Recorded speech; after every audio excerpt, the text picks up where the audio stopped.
Zarda pan కట్టరా. అదేంటి sir cigarette మానేశారు? నేను మానదయ్యా, ఒకడు మానిపించేశాడు. అన్ని కావాలి నీకు, నీ డబ్బులు నీకు ఇస్తున్నా కదా, ఎందుకు మానేశారు? వివరాలు కావాలి.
ఈ పేపరు బస్సు వచ్చేదాకా చదువుకోవచ్చు.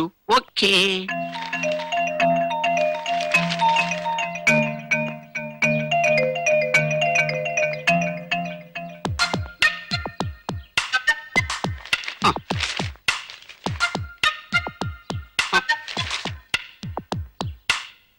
ఏంటన్నా దాపగా చూస్తారు? మీదే పేపరు?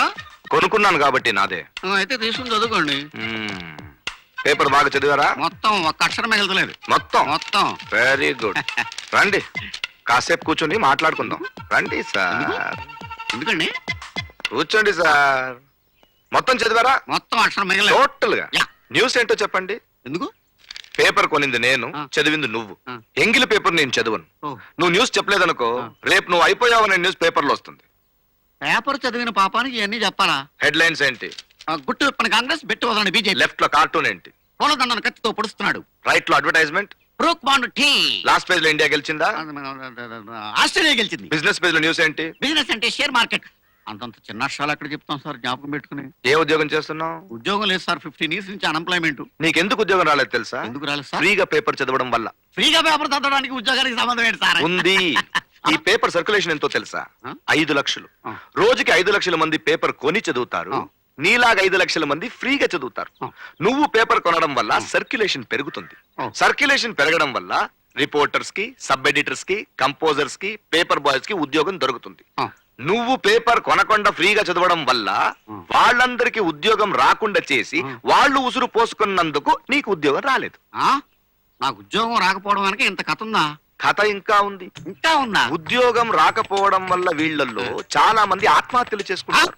వాళ్ళ ఆత్మఘోష శాపంగా మారి నువ్వు ఆత్మహత్య చేసుకుంటావు. అక్కడి నుంచి డైరెక్ట్ గా నరకానికి వెళ్ళిపోతావు. అక్కడ ఎర్రగా కాల్చిన సూదులతో నీ ఒంటి నిండా గుచ్చుతారు.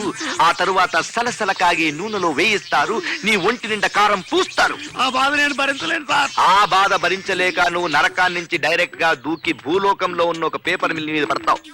అక్కడ మిషన్ లో నీ బాడీ గుజ్జు గుజ్జుగా మారి పేపర్ గా బయటొచ్చి నెక్స్ట్ డే న్యూస్ పేపర్ గా మార్కెట్ కు వస్తావు. నిన్ను ఇంకొకటి చదువుతాడు. కొనుక్కున్నానా? కొని చదివితే వాడి చేతుల్లో పేపర్ ఉంటుంది, లేకపోతే నీలా ఇంకొకటి చేతుల్లో పేపర్ అవుతాడు. మైండెడ్. అమ్మో, పేపర్ కొనకుండా చదివితే ఎంత ప్రమాదం ఉందా? అమ్మో.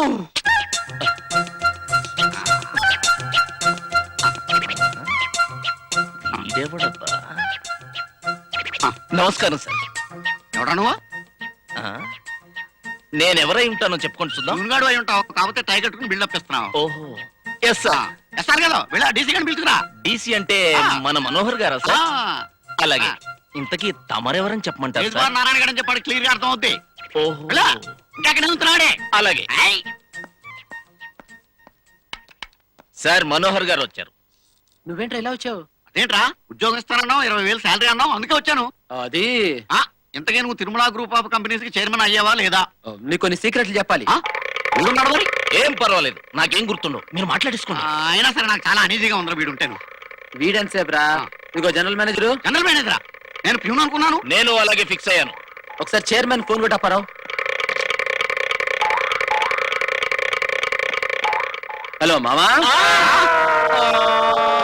ఏంటి ఓహో ఇదన్నమాట వీడి వీక్నెస్ Yes. వీడి సంగతి ఎలా ఉంచరా నీ సంగతి చెప్పు నువ్వు చైర్మన్ అయ్యావా లేదా లేదురా డీసీని అయ్యాను. టీసీయా అంటే డిస్పాచింగ్ క్లర్క్ చండాలంగాను నీ బొంద ఆ. Deputy chairman. ఓహో ఆఫీస్ లో కొన్ని ఇంపార్టెంట్ లెటర్స్ మిస్ అవుతున్నాయి.